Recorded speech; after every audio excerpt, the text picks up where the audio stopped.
말초신경염이 있으면 오래 못 산다. 이 말이 사실일까요?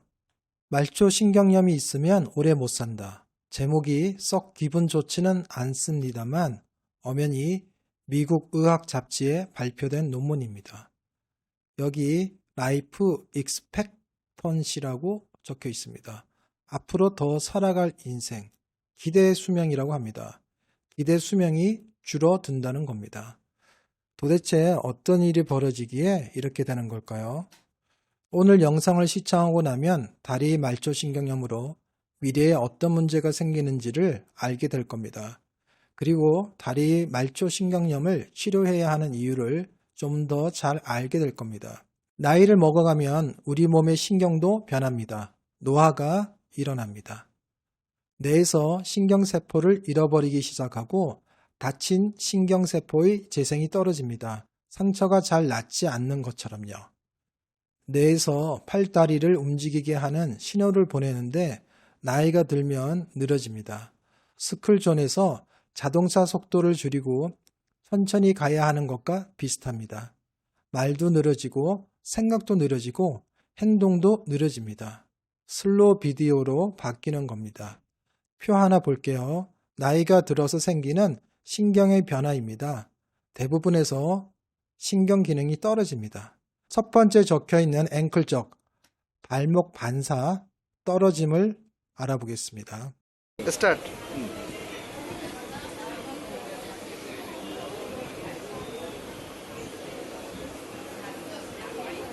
আরেকবার হয়নি আবার করো হ্যাঁ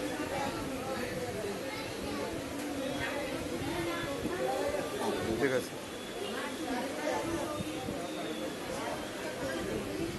이렇게 정상적인 신경의 노화 과정 외에 말초신경의 병이 생기기도 합니다. 시력, 청력이 떨어지는 건 정상적인 노화 과정입니다만 치매와 말초신경염은 정상적인 노화 과정이 아니다 라고 설명합니다.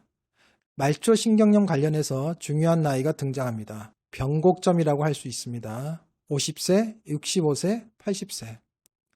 첫 번째, 50세를 넘기면 말초신경염 빈도가 높아진다. 두 번째, 65세. 말초신경염으로 인한 다리의 감각신경 변화로 균형 잡기가 힘들어짐. 운동신경 변화로 근력 약화가 3분의 2에서 관찰된다. 세 번째, 80세. 80세가 넘어가면서 말초신경염이 매우 심해진다. 나이가 들어가면서 몸의 기능이 떨어지는 것을 인정해야 한다. 그런데 말초신경염은 아니다 라고 설명합니다. 나이 외에 하나 더 알아야 할 게 당뇨병 2형입니다. 특히 40세가 넘어가면 당뇨병 2형이 발생하기 시작합니다. 당뇨병 2형에서 당뇨합병증 말초신경염이 생깁니다. 당뇨 진단 후 10년이 지나면 말초신경염 빈도가 높습니다. 당뇨 발생 40세, 여기에 당뇨 발생 후 10년을 더하면 50세. 말초신경염의 첫 번째 나이 50세와 희한하게도 맞아떨어집니다.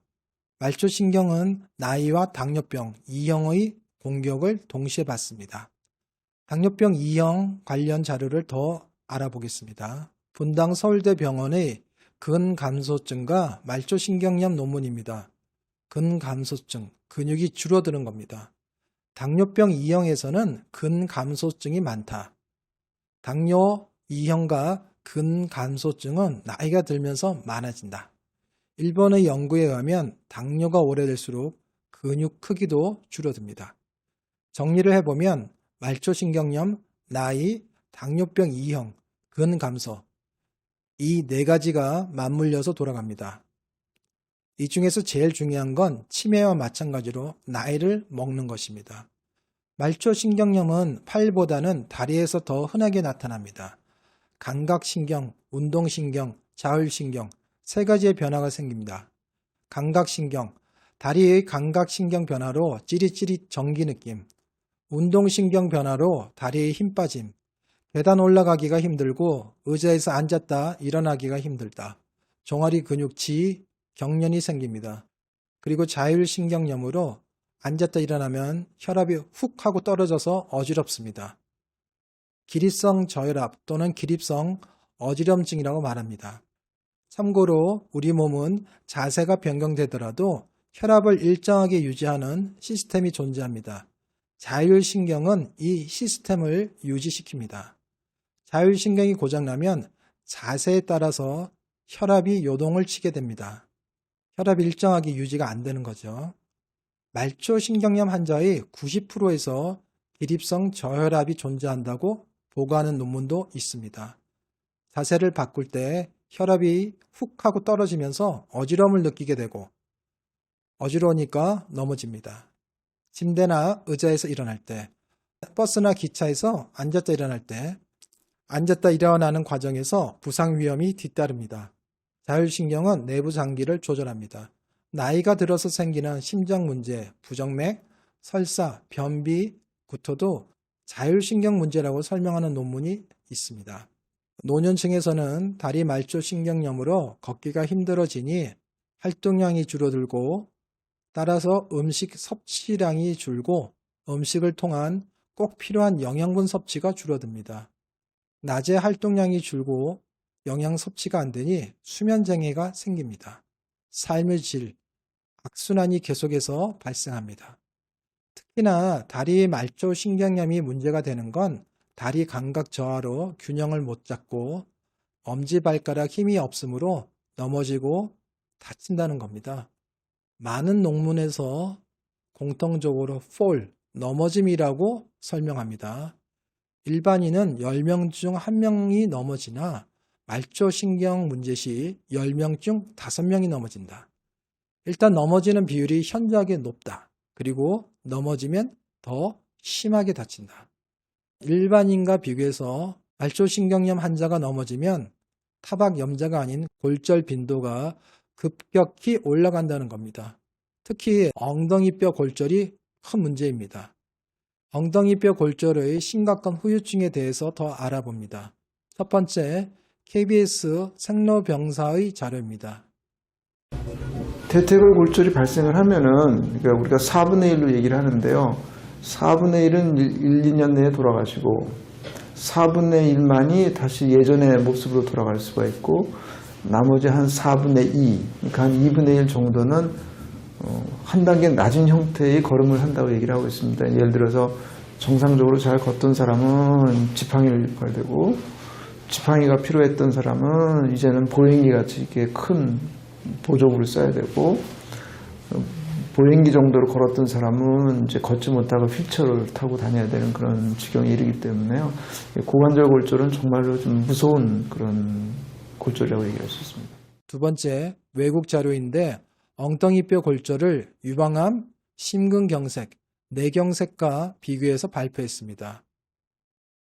빨간색이 심근경색, 보라색이 엉덩이뼈 골절입니다. 보라색이 빨간색보다 더 큽니다. 훨씬 더 치명적이라는 겁니다. 그만큼 엉덩이뼈 골절의 후유증이 매우 심각하다는 겁니다. 나이가 들어서 넘어지면 골다공증 때문에 엉덩이뼈 골절이 생긴다라는 고정관념에서 벗어나서 다리 말초신경염으로 균형을 못 잡고 엄지발가락 힘이 없기 때문에 넘어지면 엉덩이뼈 골절이 생긴다라는 새로운 생각이 필요합니다. 오늘의 영상 정리합니다. 나이가 들면서 말초신경 기능 자체가 떨어진다. 50세, 65세, 80세. 40세 이후 당뇨병 2형 발생이 늘어난다. 나이 플러스 당뇨병 2형의 공격으로 말초신경염이 생긴다. 말초신경염, 나이, 당뇨병 2형, 근감소가 같이 맞물린다. 당뇨가 10년 이상 되면 혈당 관리가 잘 되고 있더라도 말초신경염이 생긴다. 당뇨 시작 40세, 그리고 당뇨 후 10년, 합쳐서 50세라는 나이가 등장한다. 혈당 자체는 신경을 코팅해서 기능을 떨어뜨린다. 그리고 혈당 조절이 잘 되더라도 당뇨로 인한 미세한 염증 반응에 의해서 신경은 망가진다. 다리의 말초신경염으로 균형을 못 잡으면 밸런스의 문제가 발생한다. 가장 쉬운 균형 감각 체크는 한 발로 10초간 서보는 것이다. 엄지발가락에 힘이 빠져서 잘 넘어진다. 일반인은 10명 중 1명이 넘어지나 말초신경 문제 시 10명 중 5명이 넘어진다. 다리 말초신경염 환자는 넘어지면 일반인과 비교해서 골절이 생기는 비율이 높다. 특히 넘어져서 생기는 엉덩이뼈 골절은 후유증과 사망률이 매우 심각하다. 엉덩이뼈 골절 사망률은 심근경색보다도 높다. 다리 말초신경염을 치료하는 이유는 미래에 생길 수 있는 엉덩이뼈 골절로부터 보호하는 것이다. 전에 제작한 발가락 힘 영상들을 함께 시청해 보시기 바랍니다. 다음 영상은 채식하면 말초신경염 걸린다입니다.